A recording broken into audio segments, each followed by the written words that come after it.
Hi, everyone. This is Gary Wilson. Welcome to this week's live Path to Prosperity webinar. We are live and being recorded.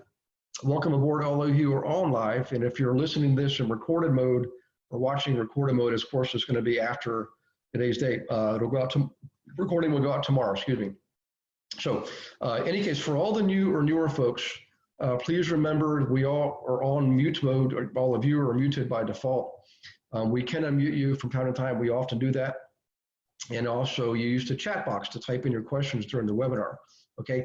Also, every time we do have a weekly webinar, which is 48 weeks out of the year, please look for the recording the next day in an email from Beverly. It's gonna contain, of course, the recording. Also, the schedule coming up for other webinars, changes, updates, system, all kinds of things. So it seems like there's always something happening. So keep an eye on that. Also, remember this, we do podcasts. I've got podcasts recorded all the way out through, I believe, end of April. And some of you are in the podcast, like Louis, for example, okay? So if you'd like to be on the podcast, you got to let me know. Shoot me an email, and I'll shoot you the link to schedule that. The benefit to you is it allows me to promote you across 30 some odd countries now, and including obviously the US and Canada. And I can mention your area in the podcast. I'll mention where you are. And Louis would tell you we did that. So Louis, your webinar, I'm not sure if Jody's notified you yet when it's coming out. It'll probably be out next in January or February. When we do student podcast, guys, we schedule them earlier in the calendar. We don't make you wait till April or May or whatever. They come out earlier.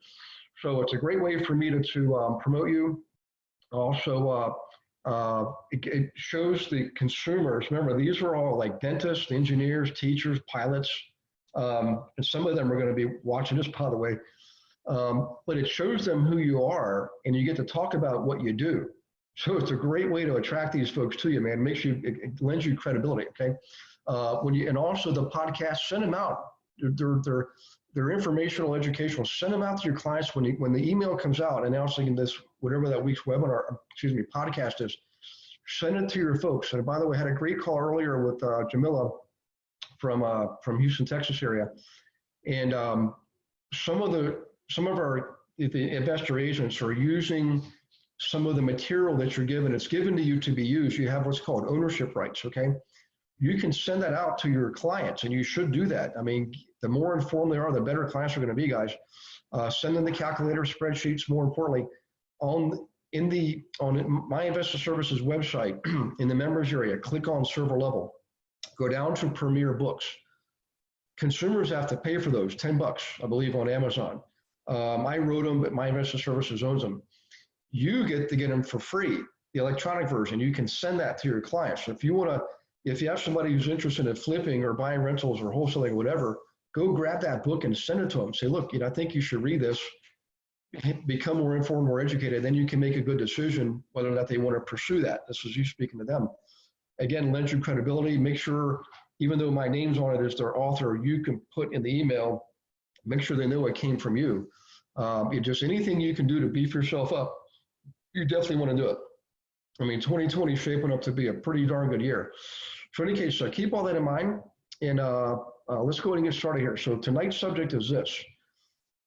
I want you to be in front of people at some point. I don't want to shock you or anything like that, but I'm just telling you from experience. Use me as an example. The direct response marketing that we focus on is a great way to build up a clientele, build a database of buyers and sellers of investment real estate, get listings, all the good stuff we like to do as agents.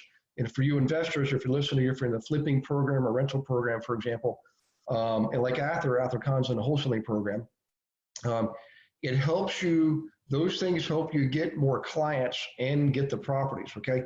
What I want to do is get you in front of people, because there's no better way to get a conversion than to be directly in front of people. And instead of doing a one-on-one, I want you to do it one to many, okay? One to many. That involves you doing workshops. It involves you getting in front of people at trade shows. Trade shows, don't worry about that right now, but associations, local associations. If any of you are in California, when I was out there this past year, I was there for about 6 months.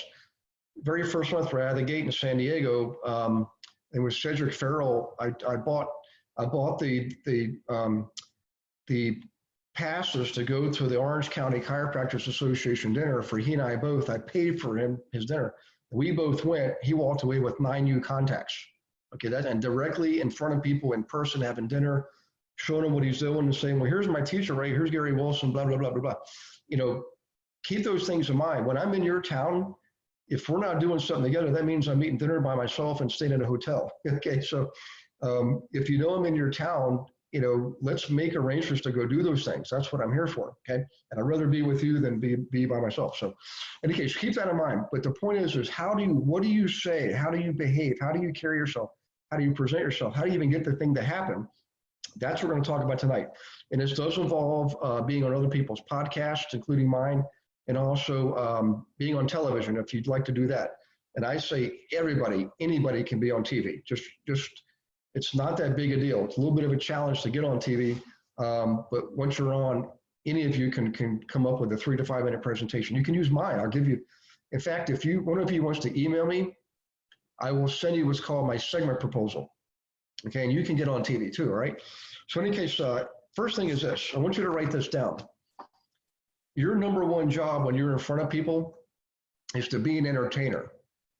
For those of you who see me teach, you notice I'm not just up there teaching. I'm also preaching, by the way. You probably noticed that.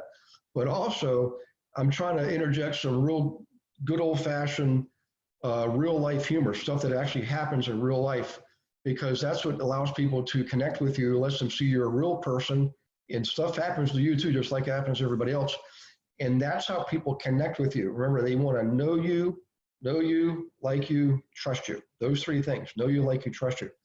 And real good old-fashioned true stories with humor in them is a great way to establish that. So I do that in the classes I teach on purpose. And it's fun for me to teach a class, obviously. But you write this down. Your number one role is to entertain. I coined this phrase years ago. We're entertainers. We're entertainers. Okay. Or some people call us present trainers, but I think you're an entertainer. Okay. And I hope that some of you will actually rise to the surface on this effort, and maybe one day you and I can work together on this kind of thing. So your number one job is to entertain. All right. Now, first thing you need to answer is this with people. They're going to ask you, promote your full name. Okay. Don't be afraid to use, in my case, Gary Patrick Wilson. Okay. Whatever your full name is. Something about it, I don't know what it is, but it works. I can't give you the science behind all these things. All I can tell you is I've done them. And these things I'm giving you actually do work. So your full name, and also who are you? Okay. Hey, I'm going through my notes because I go through this is stuff I've done myself, and I take my own notes, and I hope that you will too. When you do give your name, when you're in front of people, especially in front of a group of people, I tend to be way too humble. I'm told this a lot for my coaches. You've got to be, say it with gusto, say it like it means something, okay? Because it does. Your name is everything. And also, say it like you're proud of it, because you should be, all right? So, shyness is something I'm born with. It's a huge obstacle for me to overcome, all right? I'm better, believe it or not, in groups of people like 75 to 400. I love teaching the classes. That's different. When I teach a class, it's an average of 22 people.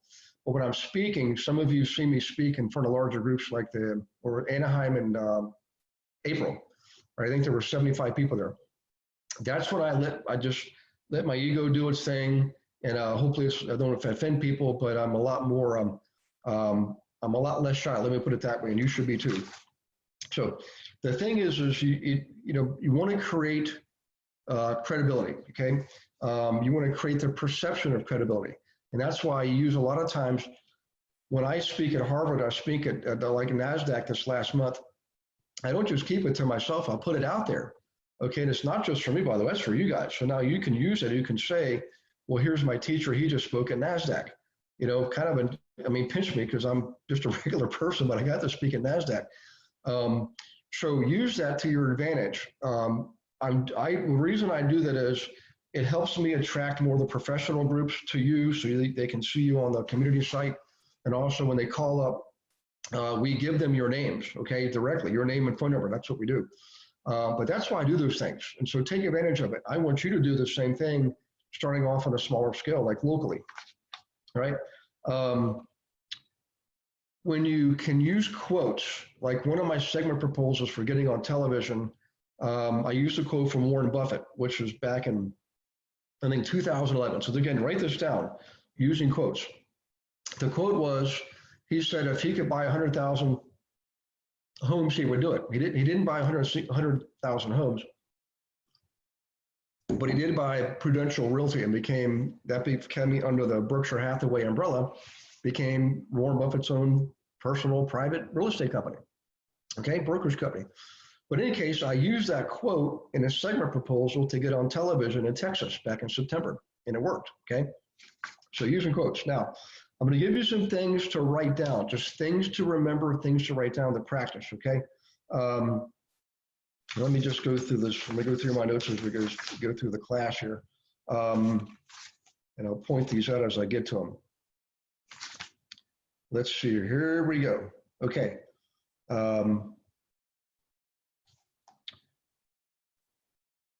When you have a prestige client, okay, as a result of your efforts in this program, every now and then you're going to get somebody in your local area who has some prestige, maybe a famous doctor, okay, something like that. You want to take advantage of that. You want to be respectful about it too, but you know, I mean, you could ask them if you can use them as a testimonial. A lot of people who are in the public eye or very affluent will quite frankly say no, okay?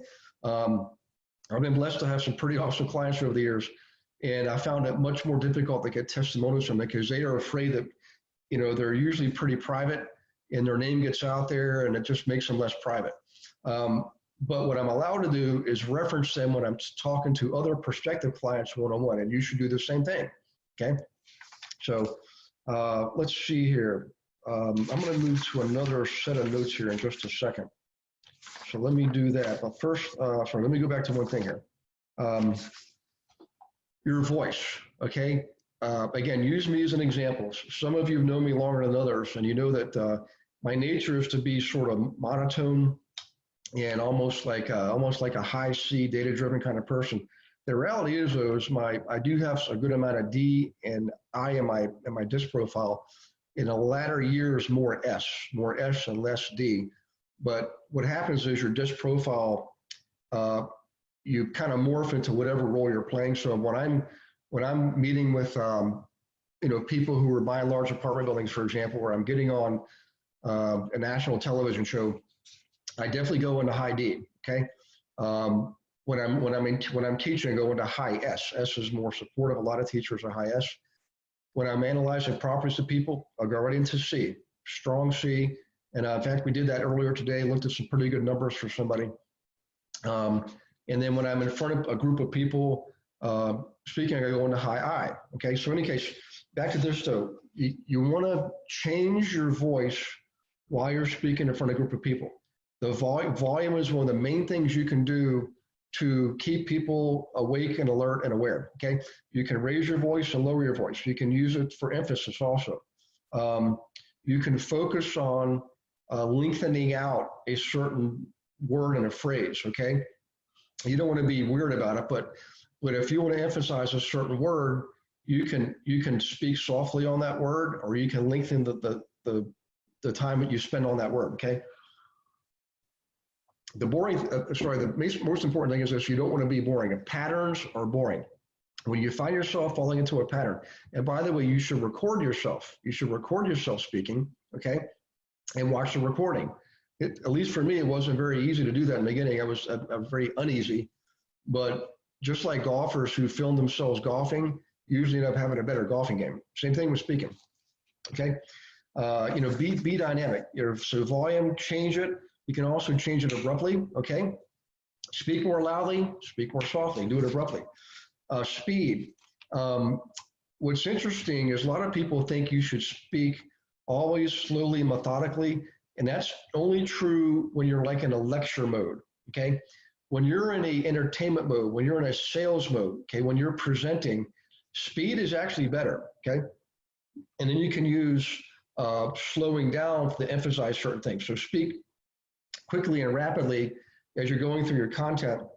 And when you get the keywords or key phrases, that's when you slow down, okay? So speed. By the way, what I was talking about a moment ago, when you hang on to a certain word, it's called sustaining. So please write down the word sustain, all right? So let's go real quick. Let's do the quick repeater. So volume, you want to write that down. Speed, you want to write that down. Sustain, you want to write that down. Okay, so for example, here's an example of sustaining. You know, let's see, Helen, the reason I like the numbers on this property is compared to the other properties, it appears you can make a lot more profit. Okay, so I slowed down and I sustained the word profit. Okay, and that's for Helen Lukash, by the way. How you doing, Helen? So sustaining, pausing. A lot of you probably heard this before. Pausing is one of the techniques that most people hear about when it comes to creating emphasis or putting on a good speech, and it's true, but it's only one of many. Volume is actually the most important one. Pausing is very important. So, in any case, pausing creates suspense. It's used for effect. Okay, I'm gonna do a quick pause here. Actually, let me do one more thing. We'll do a quick pause. All right. In any phrase, almost any phrase, not every phrase, but in most phrases, we want to call this ending up. Okay. So ending up is, instead of ending down, like most people like me with a monotone type delivery, I usually end up down. Okay. Okay, guys, here's an example. Here's what we're going to go over tonight. I ended down. Now, if I was really good at my game, I'd say it this way. Here's what we're going to go over tonight. Okay. Which one sounded better? The first one, here's what we're going to go over tonight. Or the second one, here's what we're going to go over tonight. What it does is when you end up, we call it ending up, it requires you physiologically to change your whole demeanor, basically your attitude in your delivery, okay? If people are more drawn to higher energy and better attitude delivery. So in any case, to you, who's Ellen? Oh, modulation, yeah, ending up or ending down, yep. Let's see, I learned so much of what you're talking about at Toastmasters, I highly recommend it. At Toastmasters, National Speakers Association, I have several coaches, guys. One of my coaches is all-time National Speakers Association, from its inception till current day, is the all-time #1 breadwinner from speaking, okay? And he's my coach. In fact, the founder of NSA, is the only time he's ever done this is made a public quote about this gentleman telling him publicly he was the #1 earner of all time in NSA. How about that? So let's see here. Let me go back here. Ending up. And by the way, the phrase says stars always end up. If you watch television, talk show, maybe not necessarily news, but a lot of presentations, the really good speakers do a good job of ending up, and it keeps you in a positive state of mind, okay? By the way, the next one we call playing the high-low game. That's basically modulation. That's one of the things that Helen was talking about, modulation, playing the high-low game. The goal is to surprise your listeners, okay? If you keep your listeners in a state of surprise or suspense, you will have no problem keeping them awake, alert, and aware. In my classes, I've had a lot of my classes recorded. One of the things I'm really happy about is I've taught well over 1,000 classes, and I could probably count on one hand the number of people who have actually seen their eyes get droopy and start to get sleepy. I don't know what it is. Honestly, I don't think it's me. I think it's the material, because I tend to I get so excited about it, I go rapid fire. But playing the high-low game is a great way to keep people up on their toes and awake, okay? Now, I'm going to kind of bounce back here to another section here. I want you to write down a key word here. It's called energy. Okay, and this is critically important. All the things I'm talking about have to do with energy. And if you ever watch me live in front of people, I don't know what happens. I just go into this whole different zone. I do prepare ahead of time. Here's what I do to prepare. And you want to write this down, okay? Everybody has their own unique techniques. Mine's sort of a twofold thing. You want to get yourself pumped up energy-wise, like jump up and down, literally jump up and down, pat your chest, pat your arms, okay, down and back up, pat your thighs, and go back up and pat your chest again. Some people smack themselves. I don't really do that, but I do jump up and down. I also do this. I pump my fists and say, yes, yes, yes, yes, yes, right before I go out.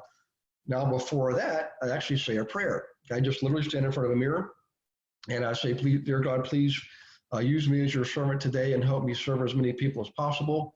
Help me deliver your message and basically be a blessing for everybody there. That's how I start. And then I get myself pumped up and I go in there with a positive state of mind. I could have had a car accident a half hour before a speaking engagement. It won't even matter. Years ago, that would have completely knocked me off balance. But because of the way I prepare myself at the moment of time before I speak, usually the last 60 seconds before I go out there, that's what I do. Prayer, and then jump up and down, pump my fists and say, yes, yes, yes.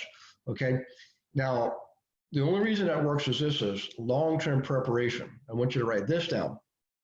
Whatever it is you're speaking about, and it's going to take you a while to get used to this, you have to have it memorized so tightly that you don't need cue cards or notepads or nothing. You shouldn't have any of that stuff, okay? Just get rid of it.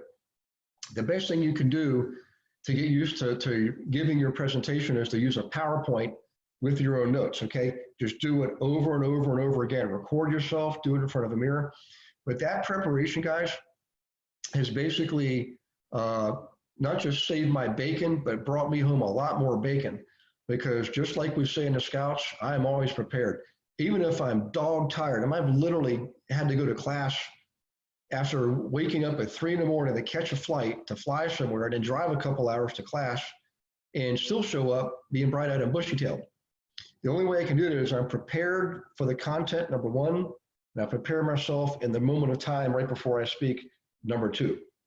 Okay, I promise you, if you do those two things, preparation well in advance, like practice, number one. Number two is get yourself pumped up and motivated, whatever works for you. I've showed you what works for me. Do what works for you. And you'll find yourself doing a pretty good job. And even if you miss something, you forget to say something, or you mispronounce something, just let it go. People don't even really recognize it most of the time.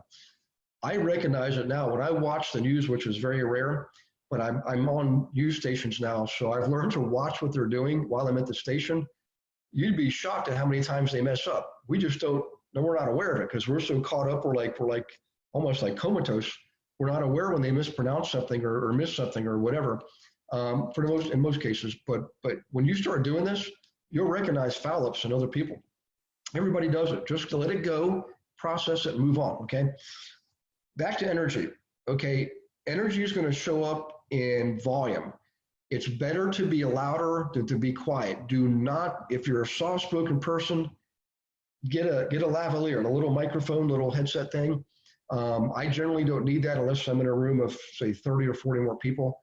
But below that, I can boom it out pretty good and cover the whole group. But that's my voice. That might not be your voice. If you're a soft-spoken person like my stepdaughter, I can barely hear her right next to her. And I'm like, Sarah Grace, you got to speak up, honey. My hearing's gone bad. So speak up, be loud, and be proud. In fact, one of my colleagues in the speaking group I'm in, he's a great guy. He's a financial planner in Florida. The guy's multimillionaire and helps a lot of other people make a lot of money. And he's one of the most soft-spoken people I've ever met. And it's like, he's a challenge for him. Like we're like in our coaching sessions, we're like jumping up and down trying to coax him to be louder, but he just can't do it. He doesn't have the vocal cords. It's just a physiological thing. The point is this is, whatever you got to do to be louder, be louder. It's better to be loud, okay? Just remember that. Faster is better, okay? I know this sounds crazy. Faster, louder sounds annoying, but when you're delivering content to a group of people who are there on purpose to see you and hear you, believe me, louder and faster is better. Bouncing, really what this means is don't stay still, okay? One of the worst things you can do is stay in one spot. And what's interesting is there's coaches out there that will tell you stay in one spot. Nope, I disagree. Move around. For me, it helps to move around just to be more comfortable. And plus, was a term called proximity, all right?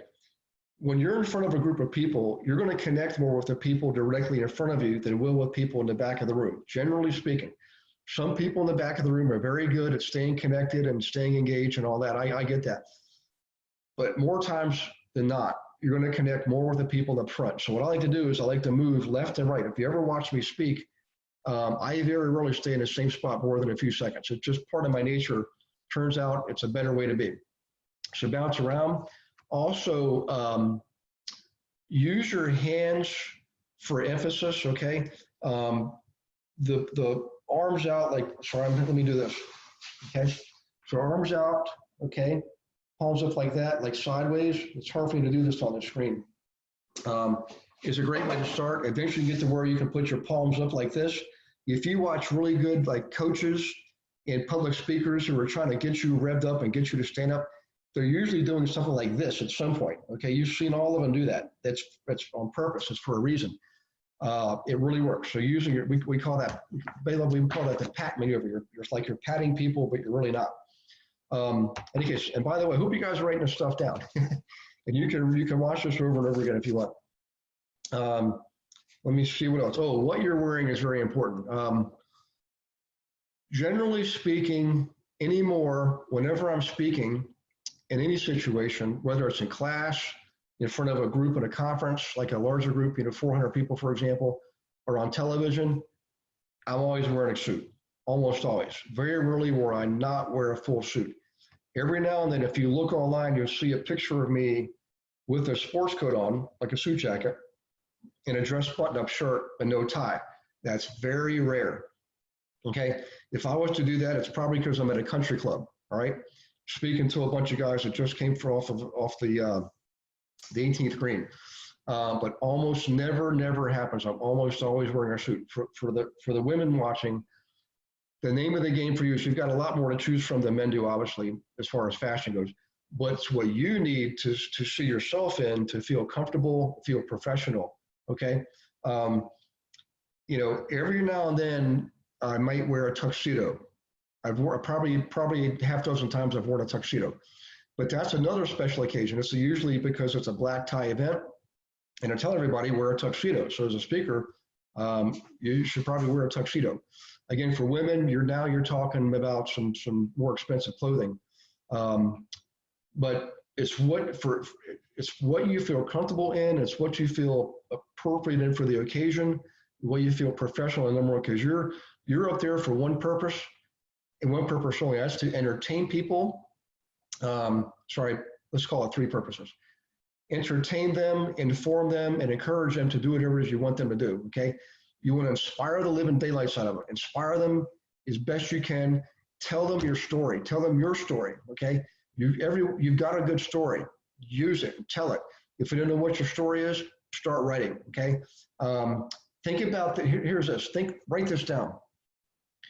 Whenever you're in front of people, like a trade association, for example, your local Lions Club, whatever you're speaking in front of, you have to have some story in your presentation. And I would tell you this, and this was hard for me. When you can tell your worst story publicly like that and not get choked up, number one, you've healed. Okay, you can tell your story without breaking down. You've healed. But number two is, people will then know you're the real, authentic, genuine article, okay? And they will then listen to you and anything you have to tell them when it comes to your subject, okay? So just keep that in mind. I know some of you are saying right now, I will never tell my war story. And I get it, because I used to be the same way. But if you notice when I teach, I do tell my story, okay? I don't go into a lot of I try to humanize, I bring some humor to it, because if you really think about what happened, it's not a lot of fun. It was kind of painful, but the fact is, if I can bring humor to it, again, it makes you look more human and more real, what you are. You have to have humor in life anyways. Might as well use it. But the point is it's only there because I'm telling my story, okay? So write that down. Story should be part of your presentation, and you can put it in up front. I suggest you put it somewhere where it makes sense in your presentation. It might be in the beginning, might be at the end, might be in the middle. I would not make it, I wouldn't wrap up with a story, and I wouldn't start off with a story except for certain situations. If your purpose is if you've been invited specifically to tell your story, then yes, you want to start with it or end with it, okay? But if you're there to entertain, to inform, to instruct, to inspire people to take action, then it should be part of your presentation, not the main part of it. Okay, we talked about rehearsing, got to do it. Expressions is another thing I struggle with, okay? If you watch me, I don't smile a lot, okay? I think I'm smiling, but I'm really not. Smile, smile, smile, okay? I know people will say, I can't smile, my teeth are horrible. I'm telling you, smile, okay? And by the way, from a distance, people aren't going to see if you got a tooth that's out of line, okay? Or a tooth that's cracked like mine, my front tooth. Smile and get used to it. I need to practice that more myself, but one of the things I practice before I do go speak is smiling. In front of the mirror, I smile. Give me facial expressions, everything. Be animated. Here's something else to write down. How are we doing on time? Okay, we're doing good. I learned this from one of my prior teachers. He said, as animated as you think you are in front of a camera, chances are you need to crank it up by a factor of 10. And boy, is he right. I remember watching myself speak in a camera, and I'm like, my gosh, I can see people can see I'm a happy person, but they're not seeing me smile, and I'm really wasn't moving around a lot. So facial expressions, if whatever you're talking about, and you're expressing something that's somewhat emotional, use that facial expression that characterizes that emotion. You know, happy, sad, whatever the case is, use that expression. It'll help people engage with you. Expression is a big thing. We just talked about smiling. You got teeth, you want to use them, okay? Now, by the way, I don't, never had enamels put on, never did any of that kind of stuff. I've had teeth whitening at the dentist's office, one of the most painful things I've ever done. So here's what I recommend, okay? Just go to Walmart and get the crest strips and get the most expensive version of the crest strips, okay? I don't know what it costs anymore, but they work. I've had the in-office service with the laser beam, all this kind of stuff. And I made the mistake, by the way, of going to get my hair cut after the teeth. Then I went to a photo shoot after that. Well, there's stuff you're supposed to put on your teeth after you do the dentist office visit for teeth whitening. I didn't do that because I had to go get my hair done and go get on the camera, in front of the camera. When I was in front of the camera, I didn't want to smile, I wanted to cry because it hurt so much.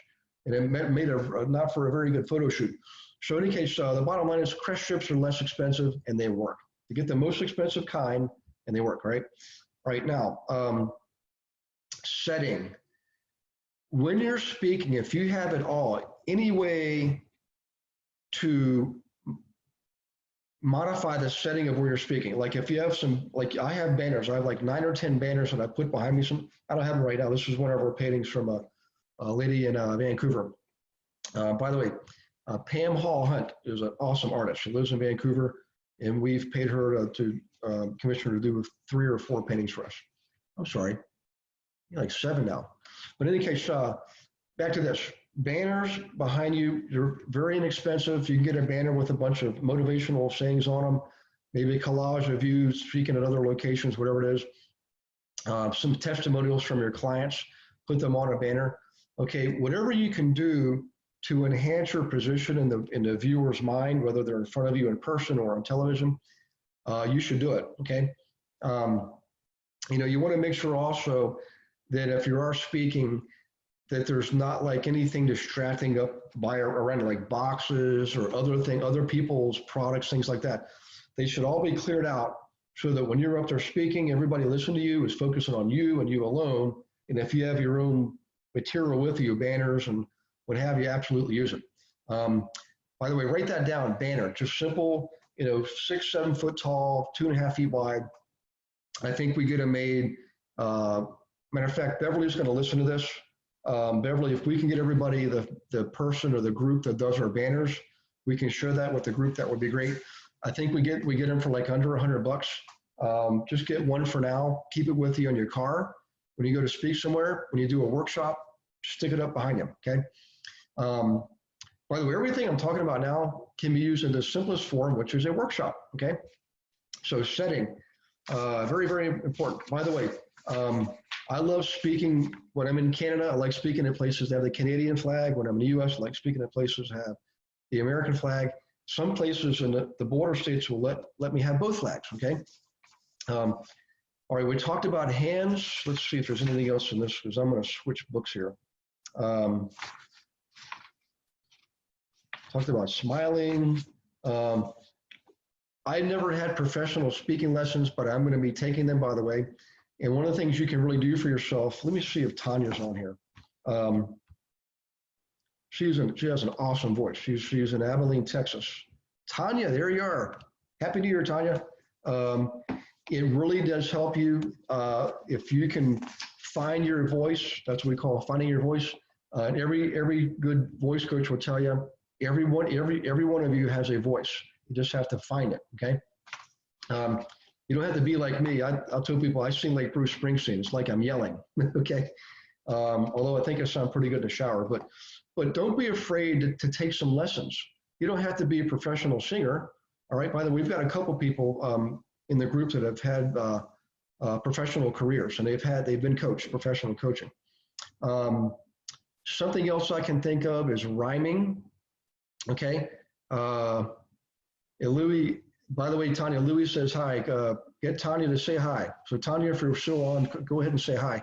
Oh, shoot me a text, a chat, Tanya, if you're still on. And if you're not embarrassed, I'll put you on, I'll unmute you, okay? In any case, here's what I was getting back to a second ago, rhyming, okay?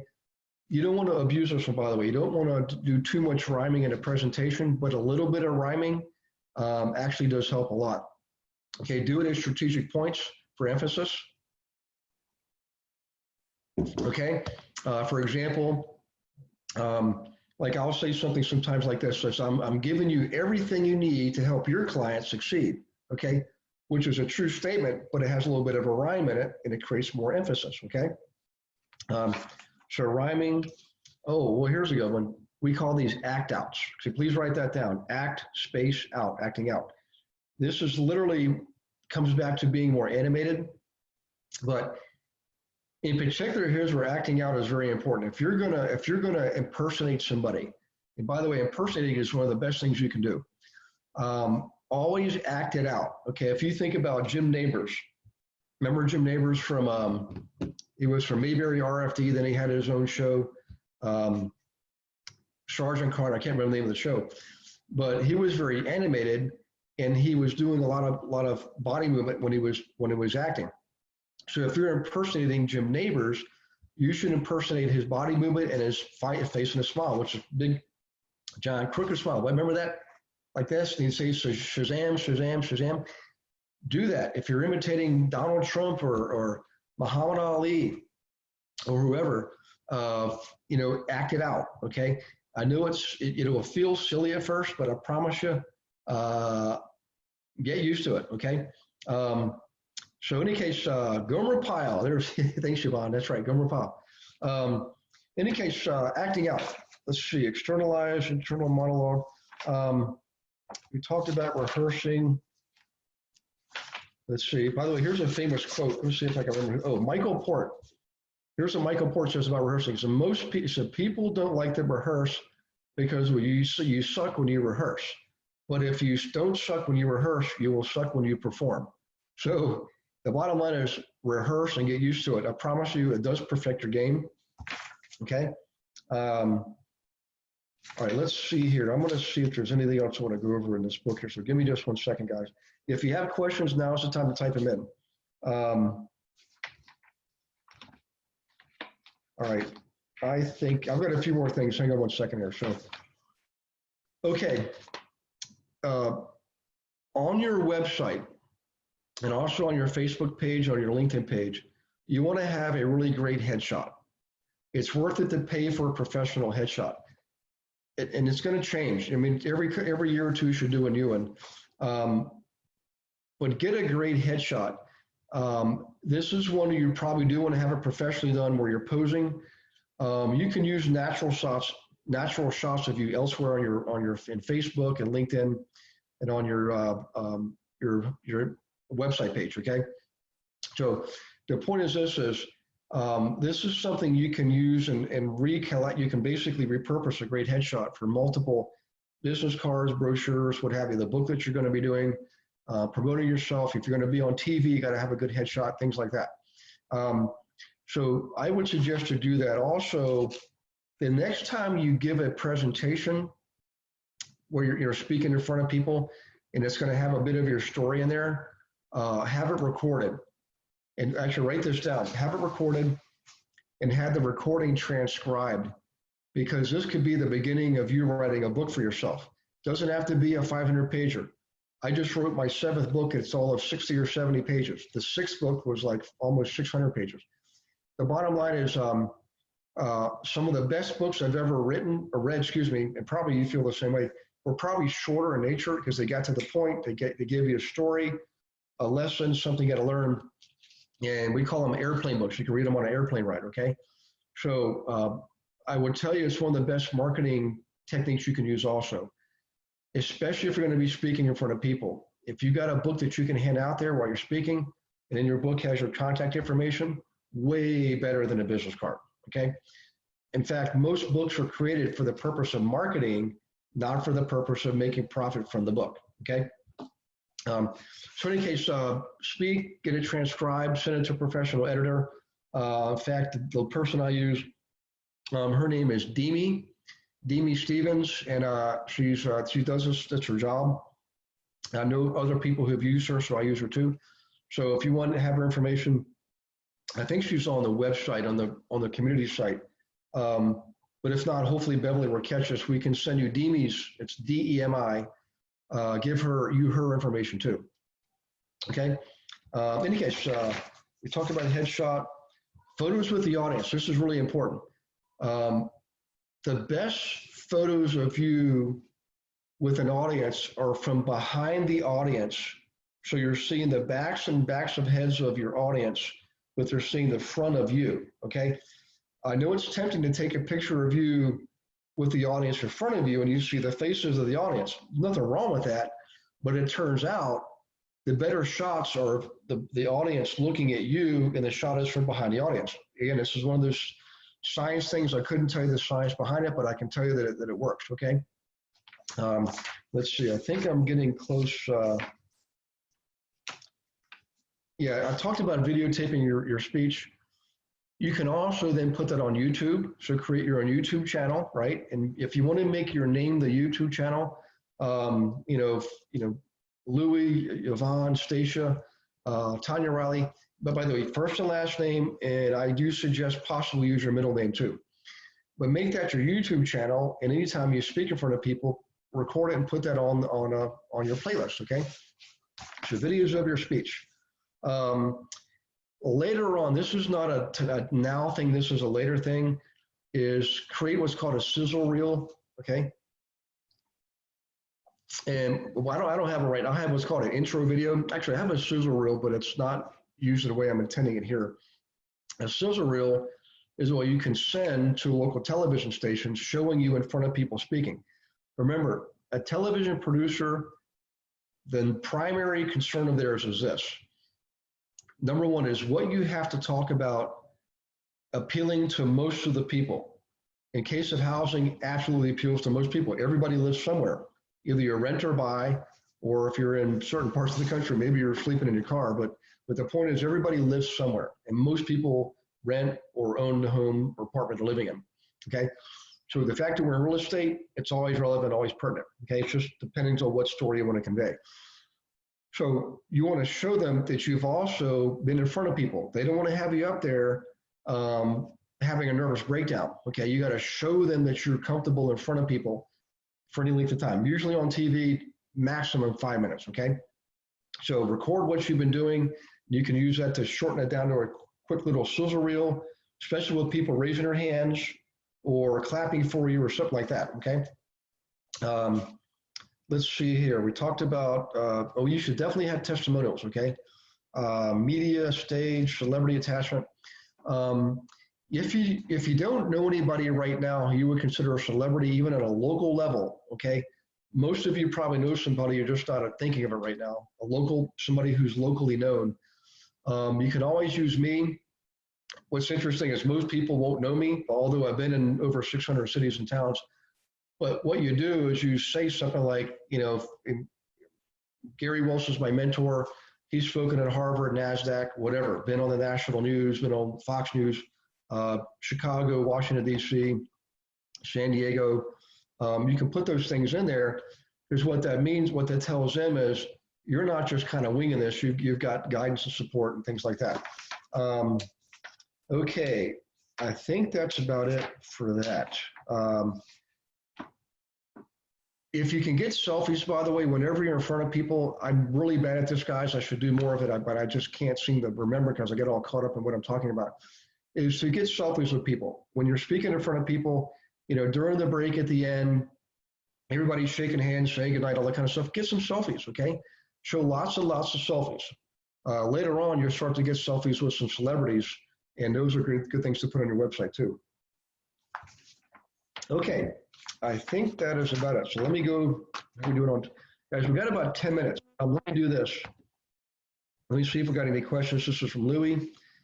Try to use what when phrasing a question and not why, as that is perceived as aggressive and client can become defensive. Good point. By the way, write this down. The good old-fashioned 5 things: who, what, where, when, how. Okay, is very important. If you notice, none of those 5 was the why. It's who, what, where, when, how. Okay, and it's a great way to keep our conversation going. It's a great way to gather information, and also it allows whoever you're speaking with to feel ownership or some degree of ownership in a conversation. Like this tonight's simply like a lecture. I'm speaking and you're listening. But generally speaking, if you're in front of a prospect, remember who, what, where, when, how. And Louis is right. Why? That might be something you use later on when somebody's not following your instructions, or you feel like they're going to make a mistake on a property. Then you can certainly ask why. And Louis, thank you for sharing that, by the way. All right, let's see here. I'm going to come up with a few good things. By the way, give me a shout back. Use the chat box, guys. How many of you are interested in being on TV? So just give me some feedback there. Maybe what we'll do is let's do this. Instead of me going to that subject, let's save that for another night because there's a lot there, okay? But if you're interested in being on TV, please let me know, and I'll do a separate webinar just for that. And guys, I will tell you, when I first was approached with this myself, I thought, who would put me on TV? You'd be surprised. And the point is this, is locally, it's easier for you to get on your local station than it is for me, even though I travel all over the place.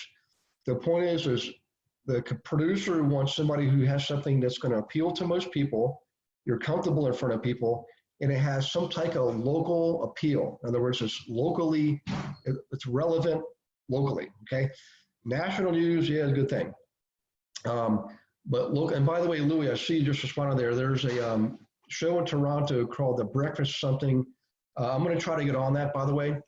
I am going to be on a national show called The Morning Flash. It's recorded in Orlando, but it's broadcast in the U.S. and Canada. Guys, I'll let you know when that's going out there so you can watch it and use it in your marketing. So if you want to be on TV, guys, let me know. We'll do a special session just for that. All right, now, I want to wrap this up here with a couple of practical things to help you bring this back home. Every one of you, even if you're brand new, should have your eyes focused on at some point doing a workshop and creating a group around you in your own community, a group of investors who will come see you every single month, providing content, information, and tools and samples of properties from the area. And again, every other month you bring in like a lender, an inspector, a contractor, insurance salesman, appraiser, attorney. Those are, and don't bring in the guest every month. Bring in a guest every other month, because that way on the opposing months, you're in front of your people directly, building that rapport, building to know you, like you, trust you. But everything I just gave you tonight can be used right now for you doing a workshop. If you haven't done a workshop yet, it may be because I've asked you not to do that yet, but you should definitely be doing the booklet and the letter right out of the gate. It doesn't matter who you are, how much experience you have, get those things out there on a regular basis, okay? That's my number 1 command for you tonight. Number 2 is have your eyes on doing a workshop, right? And I want you to, let me hold you accountable to that, put it in your goals, Next week, by the way, we are meeting on January the 8th, next Wednesday. I will be in St. Augustine, Florida. How about that? Actually, no, I'll be down in Orlando. I'll be leaving St. Augustine, going to Orlando. But I want you all to write down goals for this year. You can make it broad or narrow, but what I want to know is, for me, specifically with you, is related to your real estate production. If you're working with agent or clients, you're a real estate investor agent, how many transactions do you want? If you want to invest, you are an investor, how many properties do you want? Please write those down and please send them to me, because I've got some special guests coming up here. I'm going to have you next week because I'm going to go through my process with you for goal setting and planning and determining activities. For me personally, it's the most important time of year for me. Okay. And we spend days preparing for this meeting with my folks. Okay. Days. I mean, I've been preparing for this for over a month now, actually. I'm going to show you my process you can use. And then the following week, we've got a special guest. The guy runs one of the largest computer and internet security businesses on the planet. He's dealt with some of the top companies in the world. And good news is he's become a good friend of mine. He has his own program. He's going to share with you his own creation, which was a book about that thick for every single quarter. He's so regimented about this, but it works. If you want to succeed, you've got to be around people who are succeeding at the level you want to succeed at. And this guy is, believe me, he's at that next level for most people. That's why I hang around him. Greg Hanna's his name. And I've got to email him tomorrow, but I'm pretty sure it's going to be on January the 14th. I'll confirm that tomorrow. So in any case, guys, look for that. Start off, hit the ground running. Wednesday is the first of the new year. Put on your sneakers, proverbial sneakers, right? And hit the ground running. 2020 is shaping up to be a tremendous year for almost all of us. Everything, you couldn't have a better economy right now, okay? We want to take full advantage of it, and that's what I'm here to help you do. So I appreciate the opportunity, by the way, for helping you so far. I hope you had a wonderful 2019, and my hope and wish and prayer for you is that you'll have the 2020 that you want, and that God will bless you with peace and prosperity this year. And just know that I'm eternally grateful for the opportunity to be part of that success, okay? Because you're a success. I'm not successful until you're successful. So, so do me a favor, roll up your sleeves and get ready to rock and roll, okay? All right, everybody with me? Let's see, we got some takers for TV. Helen's, thanks, Gary. 2020 will be a full year full of clear vision. So I want to show you guys one of my favorite techniques. It's near and dear to my heart, and it's something I developed myself over 20 years ago. And I'm now shared it with several hundred people. We use it at the coaching level. I can't give you the whole thing in an hour, but I'm going to give you the steps, okay? And I will tell you this, it is a real game changer. It shows you how, creates alignment. So it shows you how building wealth and income ties in to your overall vision for yourself, okay? We call we call this a vision statement. Do you ever wonder how and why people succeed so much at some of the highest levels? It's because of what I'm going to show you next week. All right. So, in any case, take care, guys. Hope you have a wonderful evening, a safe and happy New Year's Eve, and in 2020, let's make it shine like the North Star. Okay. All right, you guys take care. I'll see you next week. Take care and God bless. Bye bye.